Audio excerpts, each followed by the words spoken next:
நேற்று என் பையனுக்கு குரங்கு கடிச்சிச்சு. நாங்கள் இருந்ததுனால சீக்கிரமாக ஹாஸ்பிட்டலுக்கு கூட்டின்னு போய் ட்ரீட்மெண்ட் பண்ணி கொண்டு வந்து விட்டுட்டோம். ஆனால் இங்கே குரங்கு தொல்லை அதிகமாக இருக்கிறதுனால நாங்கள் இருந்ததுனால ஏதோ டக்குன்னு ஹாஸ்பிட்டலுக்கு போய் முடிஞ்சுது. நாங்கள் இல்லாத நேரத்தில் இருந்துச்சுன்னா ரொம்ப உயிருக்கு ஆபத்தாகிட்டு இருக்கோம். அதனால் பல்லு கடிச்சு காதாண்டை கடிச்சிட்ருக்கு ரொம்ப. அதுக்கப்புறம் பார்த்தீங்கன்னா எனக்கு குரங்கு தொல்லை ரொம்ப அதிகமாக இருக்குது.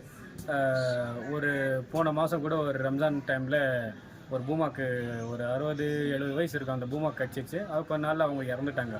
ஆனால் இங்கே ரொம்ப என்ன சொல்கிறது, குரங்கு தொல்லை அதிகமாக இருக்கிறதுனால இந்த நகராட்சிக்கு ஒரு வேண்டிக்கோள் இருக்கிறோம். இந்த குரங்கு இந்த இந்த என்ன சம்மர் டைமில் நாயெல்லாம் ரொம்ப இது இருக்கிறதுனால அது பிடிச்சி கொஞ்சம் கட்டுப்பாடாக வைக்கணும், எதுவும் ஆபத்து இல்லாமல் வைக்கிறதுனால கொஞ்சம் கேட்டுக்கிறோம்.